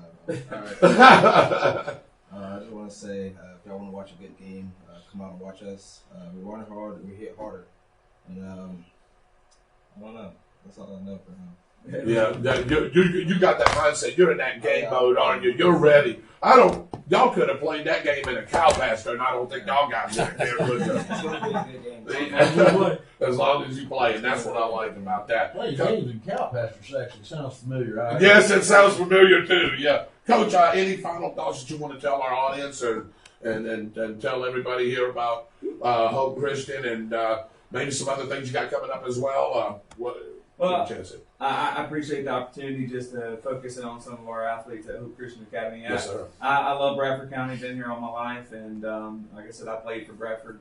I was under Al Warnke when he was here a Yep. few years, and played with some great athletes, Larry Shannon, Willie Cohen. I played with all those guys, and Vinny Bly was up there when I was Right. a youngster. But so there was some great football players that went ahead of us. But what I like about Hope is it gives us another avenue. Bradford High School is a fantastic platform for some great athletes, and what we're trying to do at Hope is do the same thing. Give another avenue to showcase some tremendous talent in our county. I think there, for many years, has been some tremendous talent come out of Bradford County, and it's just time for us to focus and showcase it on an 11-man level, which our high school is doing. But I think we can showcase it on a 6-man level, which we're trying to do at Hope Christian. If there's athletes out there who don't have opportunities to play, we're always open, always looking. Not only are we doing it on a football level, a basketball level, we have which these two guys play on our basketball team too. We have been the conference runners-up for the past 2 years, and we are in play to do it again. We play in the SECC, which is the Southeastern Christian Conference. Play teams as far up north as Waycross and all the way down into Central Florida. So on a basketball level, Hope not only has football, but we have a tremendous basketball program. And we have a lot of other sports out there too. We do baseball, girls fast pitch, softball. We have volleyball. So Hope has a tremendous athletic program, and we'd love to feature any of those students that won't get the opportunity to play in the public school level. Come out, and we give you the opportunity to shine, just like we do all these young men. Just like Junior, 1 year playing football and 41 tackles and 17 sacks. But I have no doubt in my mind that there's probably 10 more juniors out there that just need somebody to put a helmet and a pad on and say, go kidding. And we're ready to give them that opportunity at Hope. I know that Will told me yesterday. Did y'all beat Keystone yesterday? No, we didn't quite get them. No, didn't quite get them. Was it closer than what people thought? No, not a bit. No. We've been so focused in on football because we are a small school. Our entire basketball program is on our 6-man football program too. So we've been so focused in on football that we haven't really dedicated a lot of practice to it. Right. So we went into the Keystone game, which Coach Schofield has a tremendous program. Yes, he does. We play him. We'll play Keystone twice. We'll play Union County twice. We'll play Interlochen. So Hope plays public school. It's public high schools. But we've been so focused on football, we hadn't even really had a lot of practices. And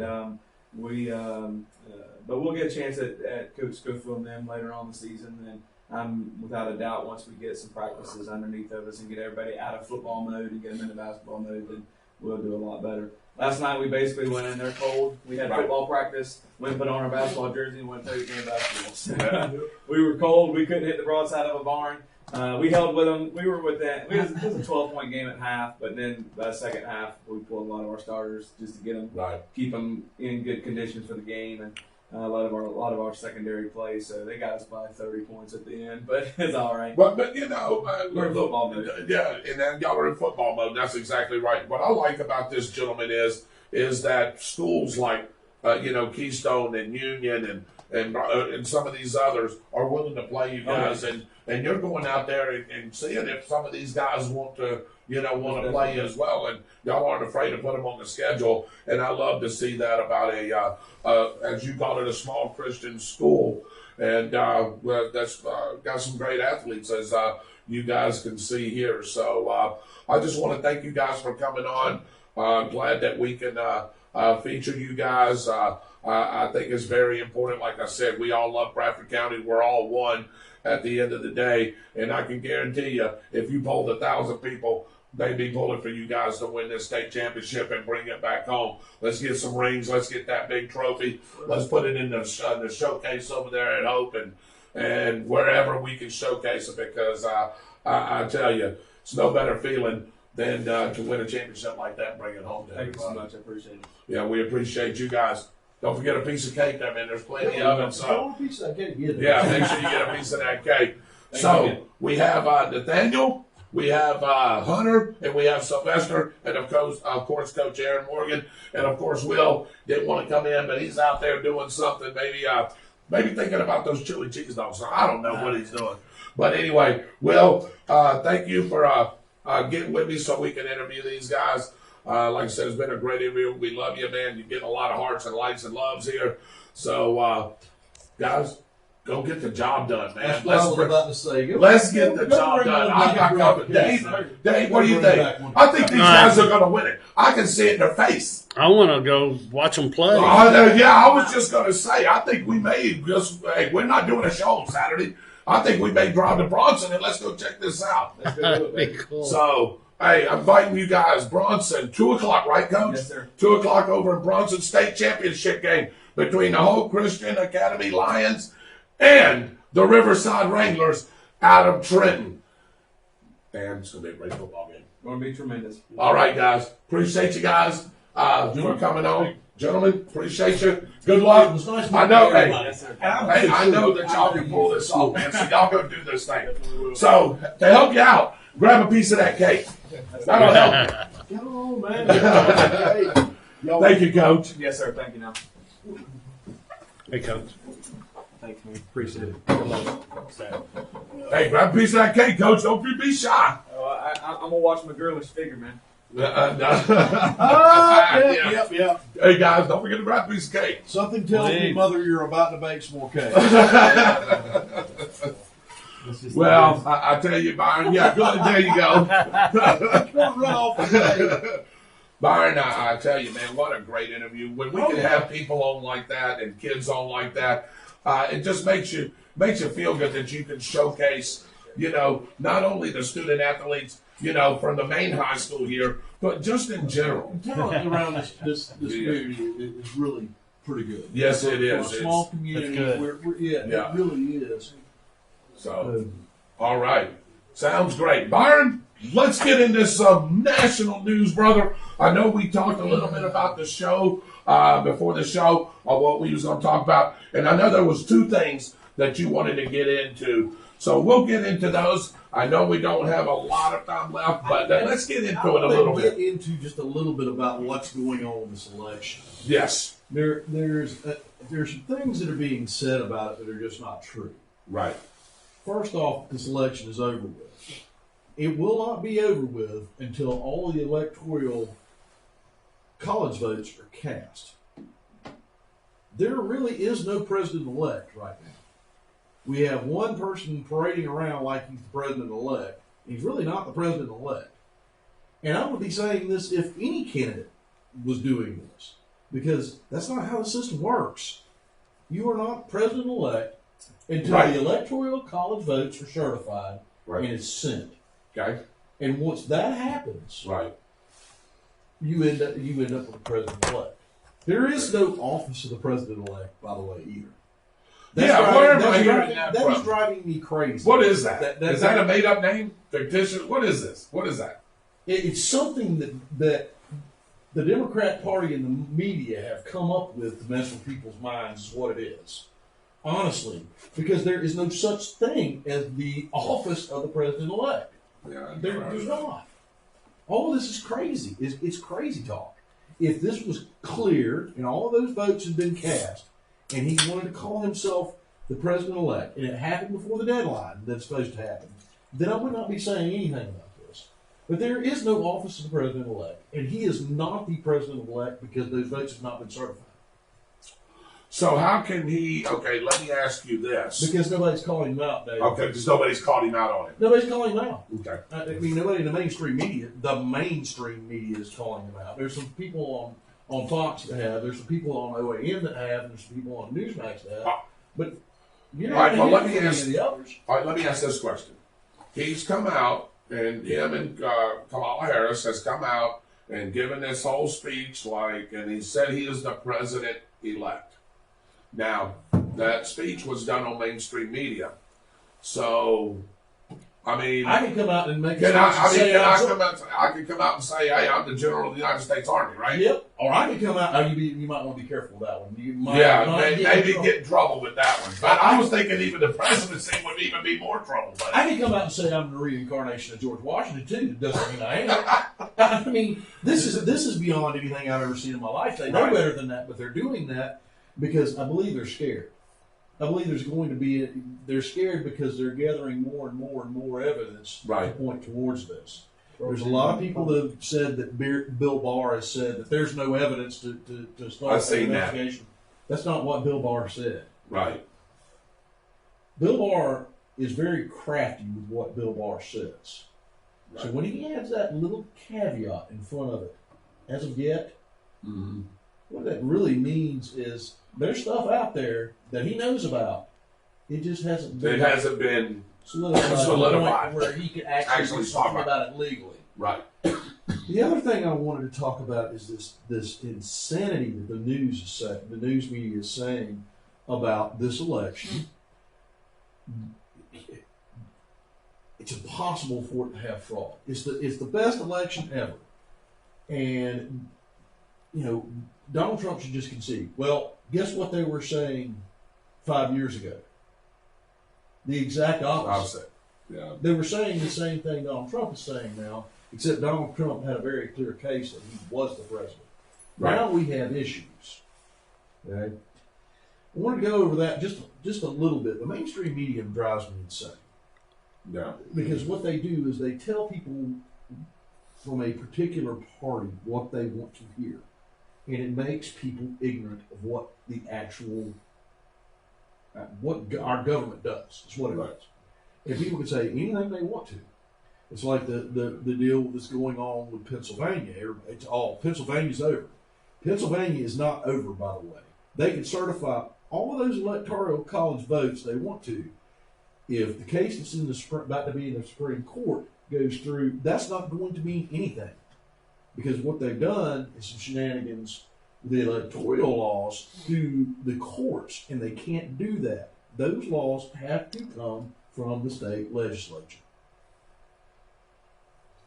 I don't know if I've said this before. I said this the last time. I think I may have said this the last time I was on the show, but I'm not sure.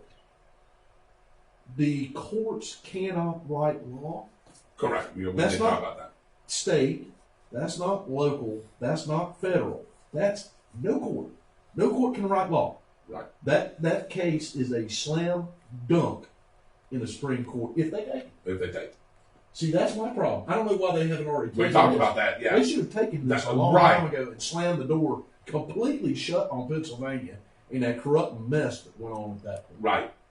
Now, that being said, if you haven't seen some of the testimony that some of these quote-unquote whistleblowers are giving, I'm going to give you some examples of what I've actually heard today from a courthouse in front of a judge under oath.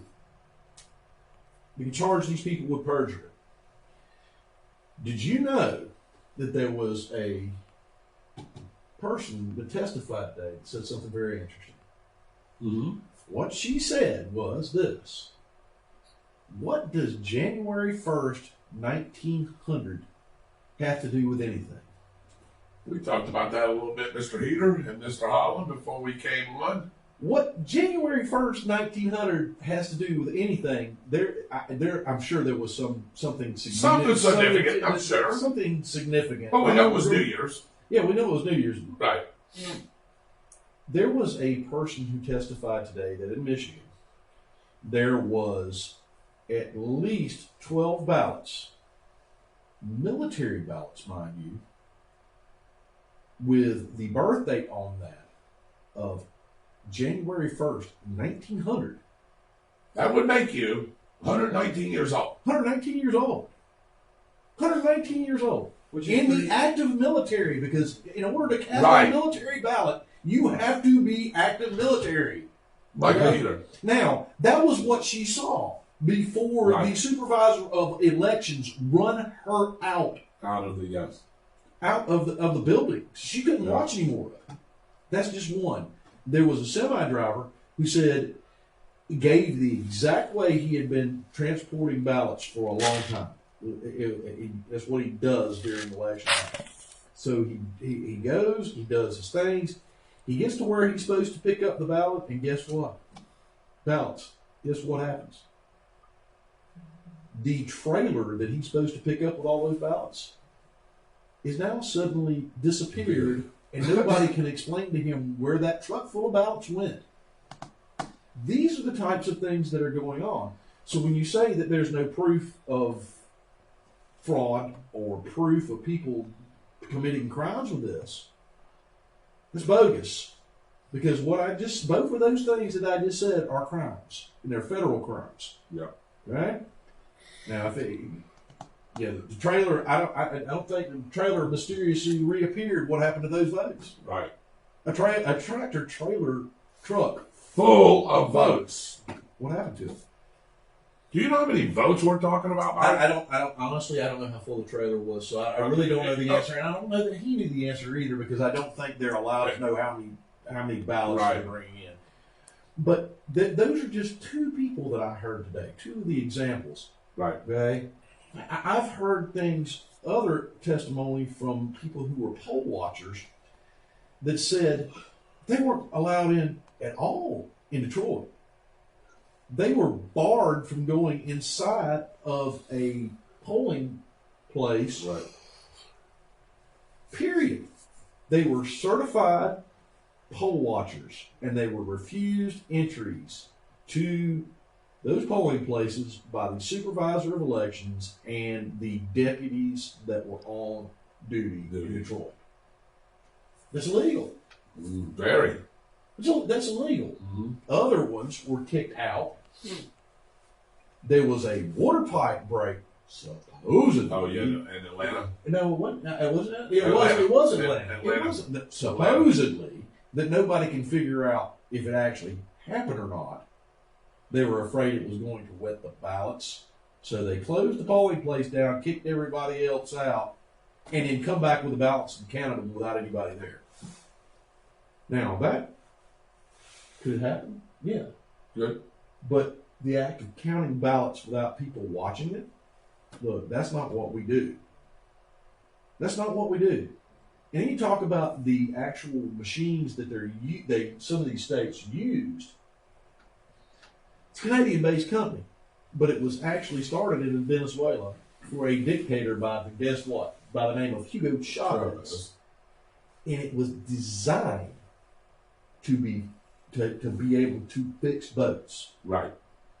Heard somebody testify today that one of the things they said about that she was an employee of this company at one point. One of the things that they said this system does is it allows you to actually have internet access to these voting machines. That's patently illegal. Yeah. I mean, that just invites somebody to fix stuff. There is all sort of things that are out there. Go look. Don't look at ABC, NBC, MSNBC, CNN, any of this stuff. Go start looking at some of these testimonies from some of these people that are talking about this. Because this whole entire thing stinks. You can say, well, most Democrats voted mail-in ballots. Okay, so most of them voted mail-in ballots. That's fine, but you don't have a lead like Donald Trump had at the end of an evening when everybody started counting votes, and then all of a sudden you wake up the next morning and it's evaporated to nothing. Does not happen. You do not have a vote total like you had in some of those counties. In I think it was Wisconsin. It was either Wisconsin or Michigan, where Donald Trump was losing by this much. All of a sudden, there is 30,000 ballots that show up, and get this number: 80% of those votes went to Joe Biden, and Donald Trump got, I think it was like 20 more votes than the independent candidate that was on the ballot. Yeah. That does not happen. I am sorry. That is a statistic anomaly that does not happen in elections. It just doesn't happen. Let me ask, how about the 130,000 votes? I forgot where that was at. Can you remind me where that was at? The 130,000 votes that all of a sudden appeared? Yeah, that was Georgia. That was Atlanta. Okay, was that was Atlanta? That was all Biden votes and not a single vote for Trump? That was in Atlanta. Are you kidding me? Yeah. No, I'm not kidding you. That's what happened. Yeah. I mean, but are you kidding me? me? Well, I think there was some, but it was so minuscule that it wasn't even worth reporting, right? They didn't report it. Yeah. So you have a bunch of nonsense going on like this. Yeah. And anybody that's got a brain in their head that doesn't listen to the mainstream media that actually does a little bit of research into this will go, something stinks. And I'm just going to be honest with you. If you look at the patterns of what has happened in those deep blue cities for years and years and years and years and years, they used to laugh about it being fixed. They used to talk about it being fixed in those cities. They used to laugh about it. Now, oh no, that's never happened. Well, what are you talking about? That's never happened. Of course it's happened. They used to be run by the mob, which, by the way, this reminds me of very much. Yeah. So I don't know what I do have a question for you. Yeah. I do have a question for you. And I proposed it to you a little bit earlier. And that is, okay, we know there's some shenanigans going on. We know there's some fraudulent voting deals going on. Well, I mean, they're writing ballots out. Yeah, writing ballots. They're writing ballots out. There's Right. people testifying to that, too. All right. So, my question to you is, January the 20th, we're supposed to have an inauguration of a president. Yeah. Okay. Correct. So, right now, President Trump's president up until that time, That's we correct. know. That's correct. All right. Does he have, when does this need to be cleared up, Byron, if at all? Can this go on for a while and he stays in? What will happen? What will happen if we don't have an answer You're going to have by at least January 20th, right? I think there's a deadline in December, though, isn't there? It's The 14th? It's the 13th to the 14th, and that's Okay. when the electoral college votes are supposed to be Right. in. That way, they can be certified through the House Right. and the Senate, and it can be actually Right. That yes, This is it. And then, yeah, right. That's it. Okay. Yes, and then at that point he becomes the president. Whoever wins it becomes the president elect, Okay. and then they're inaugurated on the 20th, like you were saying. All right. So, in your opinion, you've been doing a little bit of research on this. I know you killed a nice big buck. We'll talk about that.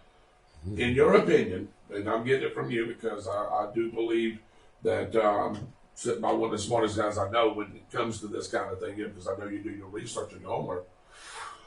What is going to happen? How do you think this is going to play? Your opinion, Byron Bagwell. I know I put you on the spot, didn't I? And by the way, Michael, could you do me a favor? Mhm. Can you look up and tell me how old the oldest person in the United States is right now? Or do you know that already? Yeah, I think they just celebrated a birthday. Hold on just a moment, I'll tell you. All right. 113. 113. What did I say today? Well, I mean, Yeah. I mean, That's why to me that number, when you said that to me, made no sense. Look, Yeah. I mean, you can't be active military and be 119 years old. That's an impossibility. That's impossible. That is fraud. You Yeah. say there's no evidence at all. And There was that's at a least little old 12 lady, I there. believe. Well, isn't it it? doesn't And I matter. believe it is. Well, then you get, well, it doesn't matter. Okay, well, correct. Okay, Right. now, my point on this is that a military member's name that's being used is probably deceased. Correct, of course. I'm sorry if I catch you doing that, they're going to expel me from being a poll watcher forever because I'm going to kick your rear end. You don't do that to military members, deceased or alive. Right. All right. So back to the question. That's all right. No, you're okay. Yeah. Oh, go ahead, Mike. Miss Hester Ford, Uh-huh. who was born August 15th, 1905, is, as of today, 115 years and 104 days old. Really? The oldest person alive Is 115. Is 115, and they're getting votes from 119-year-olds. You tell me. And that's why I wanted to bring that up, because I wanted to bring up that comparison. There's no way. Just like, and, oh, by the way, 12. The military, they're military 12. people. Yeah. These were military. Yeah. These were military members, supposedly. Oh, and the oldest person over in Scotland was 122 years old when they passed away. That's in the world. I thought it was 128. I thought so too in China. No. Okay. But it could be. All right. Anyway, explain. Okay. So tell me, in Byron Bagwell's opinion, what will happen on December the 14th? In my opinion, on what will happen on December the 14th, Right. will greatly deal with what the court case does in Pennsylvania towards what's going on with the separation of powers in Pennsylvania and how federal law, election law works. It will greatly deal with that. If the Supreme Court overturns what Pennsylvania does, Right. then we probably will not have a president elect on the 14th. Okay. Because what that will mean, because once again, they have disobeyed the law by not separating ballots after a Supreme Court justice told them to separate the ballots, then what will happen is we will have something that probably has never happened before. They will either nullify the votes from Pennsylvania or they will have to have a re-election in Pennsylvania. Okay. That is my opinion on that. All right. If the Supreme Court does what it's supposed to do. Right. If they don't, Exactly. That was going to be my next. if they don't do what they're supposed to do with this, then Right. then what will happen is we will have a Democrat president elect. Okay. So there is no. It's either, and that, again, that's in your opinion. That's and- in my opinion. and There's some other things. there's some other things that can could- happen could in some happen. of the other states Right. that could possibly change that. Okay. That's what. But Pennsylvania to me is the linchpin of the whole entire thing. And that's what I was going to Because ask you. it- Which because state is it? If they actually prove what's going on in Pennsylvania, they will prove what's going on in the rest of these states because they're using the same tactics. They're using the same machines. They're doing all of this.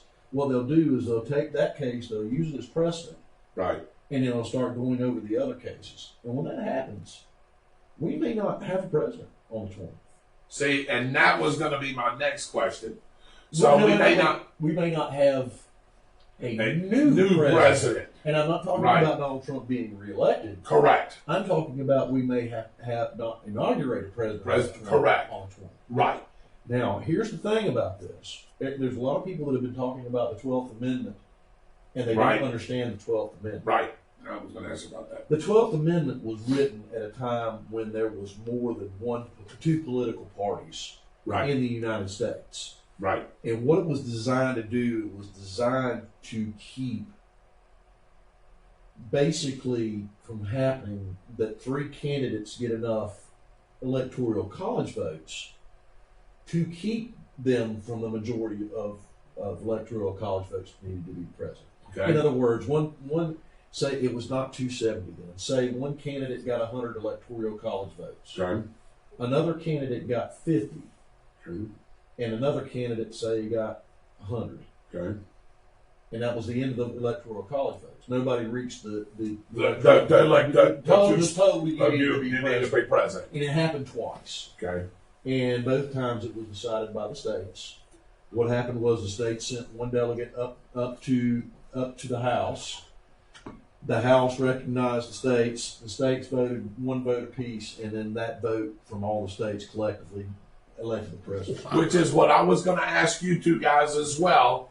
And I know we're getting time toward the end of the show, which I wanted to ask. Will the state? It won't happen. You're saying it won't happen. There will be electoral. There will be enough electoral college votes. Okay. So you're thinking it's not going to get that far. That will never happen. Okay. I see something else happening before that from some things I'm hearing. Okay. Because I heard some stuff that I don't know if 100% is true, but if it is, and we talked about this a little bit, and I do not want to share this until I'm 100% right. certain We talked this about happened. we wouldn't. Right. If what I'm hearing is true, none of this election may matter. I'm just going to put it to you that. Right. We can leave it at that. Yep. All right. Great show tonight, guys. We had a lot of great guests. Michael, thank you for what's the date. Man, that was awesome. Hey, gave it away a little bit. Hey, I know what Mike's going to do now. I'm not giving those little hidden anymore. So, final thought real quick, Byron. I know you had the last segment. Final thought real quick, and then we'll start wrapping up the show. We have election laws for a reason. We need to follow them in this country. And the people that stop those election laws from happening belong in a prison cell. Period. I don't care if you're a Democrat. I don't care if you're an independent. I don't care if you're a Republican. I don't care what you are. You violate election laws in this country, you break the trust of the citizens of the United States. And when we stop believing that these elections are fair and are actually done without crimes being committed, we are going to have an extremely bad problem. And I see that's the way we're headed right now. Just let people know. You know, this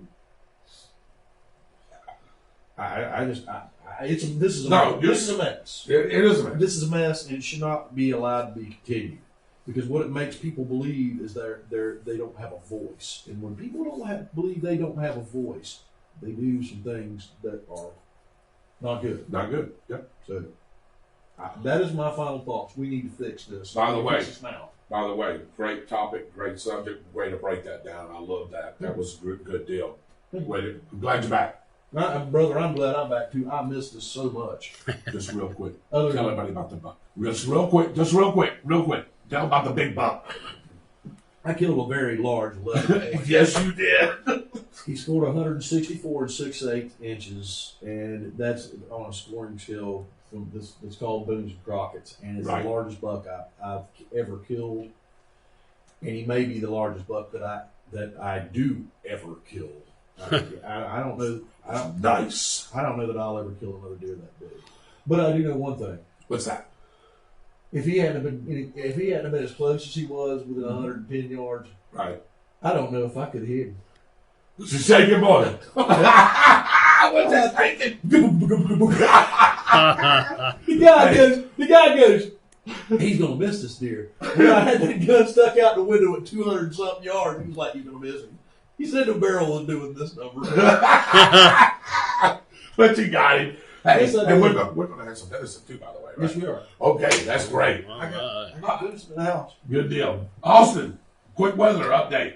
freeze warning in effect from midnight tonight for all of Bradford County and Clay County areas west of the St. Johns River. 28 to 32. Lake City private weather stations I'm seeing as low as 30 right now. Austin Wester's at 39. Bradford County's at 37.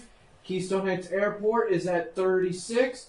And other weather stations, including a ham radio license that I'm friends with, his station's at 34.5 right now. Temperatures are falling. Wind chills will be 23 to 28, and the AccuWeather real feel will be as low as 19 out in Lake City and as warm as 28 in St. Augustine in the morning. Great weather report, brother. Great weather report. I got one quick question. Is there a chance, any chance of snow here?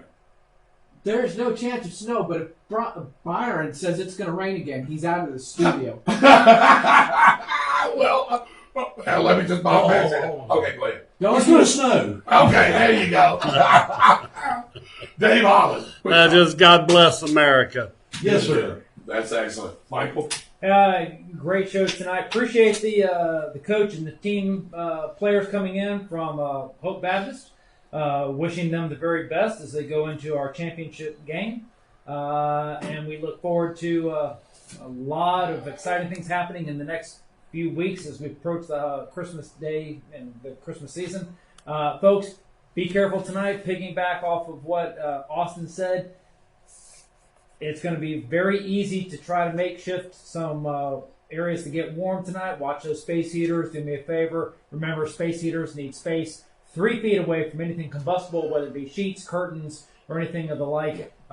As the fire department around here likes to say, they don't want to see you by accident.